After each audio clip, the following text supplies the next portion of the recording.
Mayor, did you mention what kind of time period you'd like to have something in place that says we are protecting Nashville from future floods? Did I hear 3 to 4 years, or is there a time frame? There's not a concrete time frame. I think I mentioned 10 months for us to have for the recommendations. For the recommendations. But there's obviously, we're going to have to see what the recommendations are. There'll be cost issues, and there may be construction and engineering issues related to them. It just depends on what the recommendations are. Obviously, I take this very seriously as something that we need to keep as a top priority for the city as we move forward. And by the fact that we're going ahead and doing this and not waiting for the federal government indicates that we take this seriously, and we're going to keep it at the forefront. And the other question is, it was 13 inches in 2 days, 48 hours, I think was what the Weather Service said, which was, I'm not sure when the last time it rained. I don't think they ever had any of that. Will there be a point when you'll be able to say, we can withstand X amount of inches of water, we can withstand, 10 inches of rain in 24 hours? I mean, can you get that, can you predict that closely? And for an assurance that, to try and prevent what happened again. I'll let Scott address this too, but I don't know that we can say exactly how many inches of rain we can withstand, because every rain pattern is going to be different. How fast it comes, whether it comes in 2 days, whether it comes over a longer period of time than that, what happens with the rivers, what happens with the tributaries. There's not one fact pattern that can fit all situations. I will say this, though, that our goal is to make sure that this county, this region, is as safe as it possibly can be. As I mentioned in my remarks, this was a 1,000-year event that occurred on May 1st and May 2nd. But when people say, well, it's a 1,000-year event, you're out of the woods. Well, you're not, because the probability of it happening does not mean that it's contained to another 1,000 years. It could happen tomorrow. And it's incumbent upon us to move forward, to plan, and to do whatever we can to protect the citizens of Davidson County, to protect their property, and to protect the economic viability of this region. And we're going to do that. And I think we've demonstrated our seriousness by moving ahead as we have. Scott, do you want to? Yes, sir. I think the key thing to note there is the watershed approach, and the Colonel mentioned this as well. We're trying our best to understand exactly what happened in each watershed and understand how to predict what's going to happen in each watershed going forward for each type of rain event.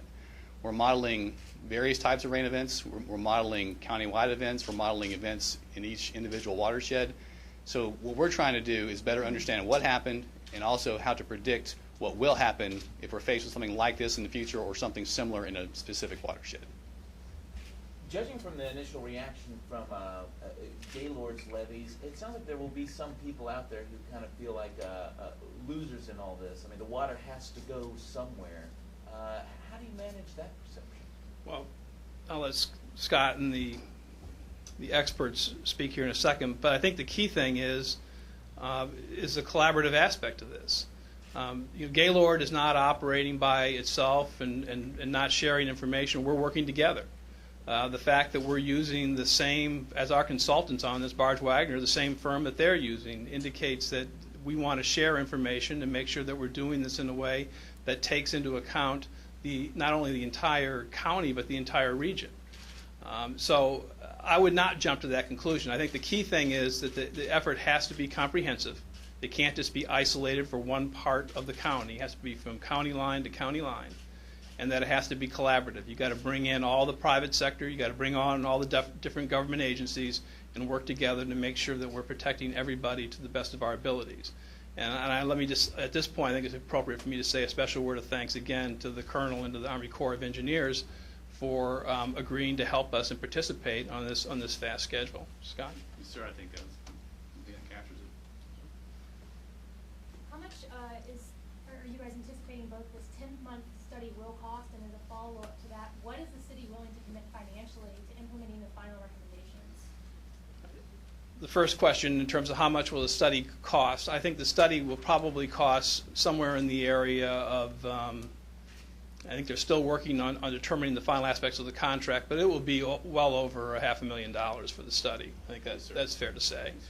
And in terms of how much we will commit to implementing the recommendations, I'm not going to just say we're going to give a blank check, and this is going to take a period of years where there will be other decision makers involved as time goes on.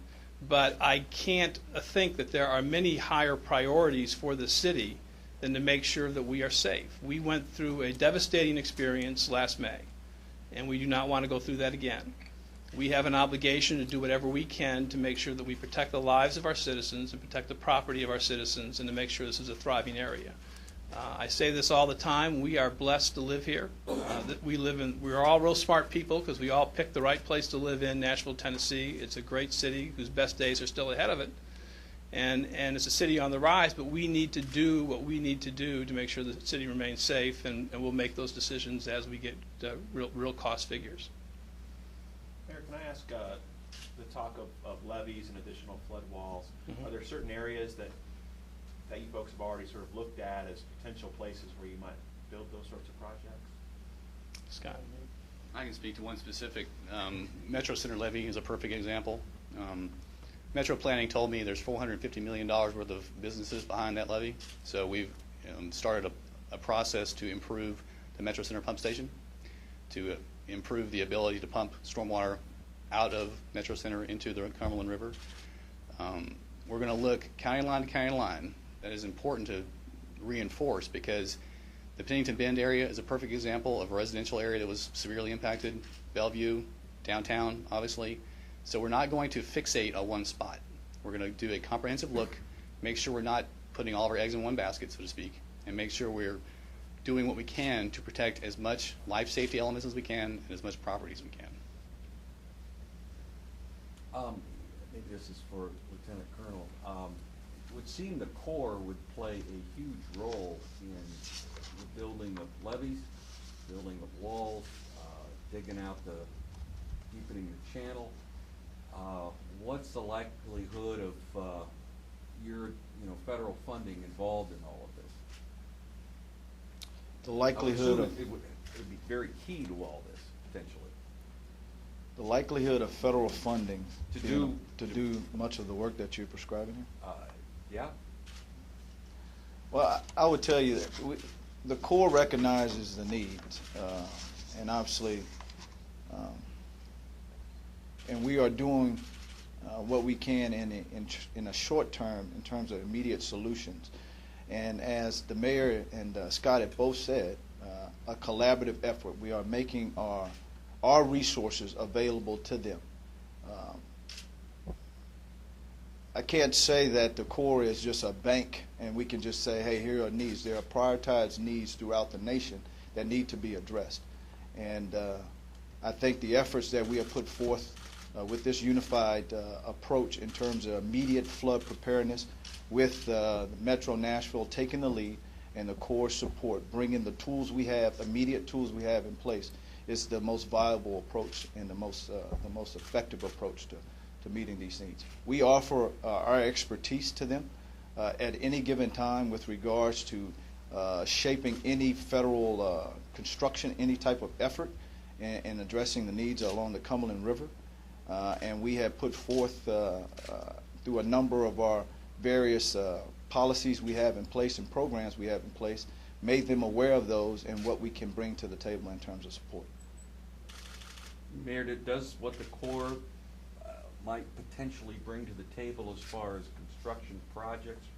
I mean, are you going to rely heavily on them, or is there a possibility you have to just use their expertise and not necessarily the federal? This goes back to the earlier question about where we'd be in 3 or 4 years when we're actually implementing the plan, or maybe before that. I don't know where the federal budget will be then. I don't know what the Corps' funding will be. We don't know what it's going to be probably 2 months from now. So those issues, clearly we would love to see a lot of federal involvement and help in terms of correcting what needs to be done on the Cumberland and protecting the city. But you just can't count on that. You can't assume that it's going to be there. But obviously I will pledge, and I think every other representative from Nashville would pledge that we'll do all we can to get help from the state and from the federal government to do what we have to do, because it's going to be an enormously expensive process. At the same time, the city will play a role. But I don't want to guess at numbers or guess at how the funding will occur, because that is off into the future but it is something we've identified as that we need to do, and we will do it. I think as a city, we've got the will to do it. We will do it, and we'll get there. I'm just very gratified that the Corps is here with us today, as we're moving faster than other communities ever have in terms of a response to this flood to correct things for the future. They're here to help. They're being our partners, and that speaks volumes for me. Mayor, you talked about prioritization. Is it going on which areas receive the most damage? What are you guys considering as far as priority? We're going to build a very complex matrix. It's going to be very specific. Cost will be an element. Amount of personal property damage will be an element. Life safety issues will be an element. Transportation will be an element. Medical safety will be an element. It's going to be very complicated. That's going to be part of the discussion that we're going to have with the stakeholders and with all of the agencies that can bring experiences like we're experiencing now to the table. We're going to try to not make it up as we go along. We're going to learn from experience. So that's going to be a very complex part of the whole planning process, is how do we build the priority matrix. It's going to tell us what the most important projects are and in what order. Thank you guys. I've got press release.